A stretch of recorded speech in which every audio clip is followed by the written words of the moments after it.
वर्ष उत्तम काम केलं, पण नरेंद्र मोदी आणि अमित शहा हे राजकारण व्यक्तिगत पातळीवर घेतात, कारण ते व्यापारी आहेत.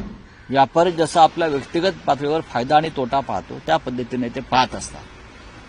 दिल्लीमध्ये एक लहान राज्यात लेफ्टनंट गव्हर्नरच्या हातात संपूर्ण सत्ता असते आणि त्या माध्यमातून त्यांनी केजरीवाल सरकारला 10 वर्ष कामच करू दिलं नाही, तुरुंगात टाकलं. मुख्यमंत्री, उपमुख्यमंत्री, मंत्री, आमदार, खासदार त्यांचे, जसं महाराष्ट्रात हाच पॅटर्न महाराष्ट्रात होता आधी, तो दिल्लीत लावला. आणि अशा पद्धतीनं पैसे शेवटच्या मिनिटापर्यंत वाटत होते. मी माझ्या डोळ्याने पाहिलं, दिल्लीत होतो मी त्या दिवशी. जागोजाग टेबल टाकून पैशाचं वाटप चालू होतं आणि पोलिसांना सूचना होत्या तक्रारी घ्यायच्या नाहीत. या पोलिसांना गृहमंत्री अमित शहांच्या कार्यालयातून स्पष्ट सूचना होत्या. अशा प्रकारे निवडणुका देशामध्ये कधी लढली गेली नव्हती हो.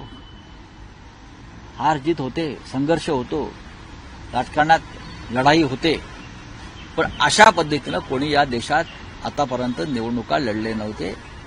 अशा पद्धतीनं महाराष्ट्रात लढलं, अशा पद्धतीनं दिल्लीत लढले, याच पद्धतीनं बिहारला लढली जाईल. म्हणून आम्ही आमची लढाई थांबवलेली नाही.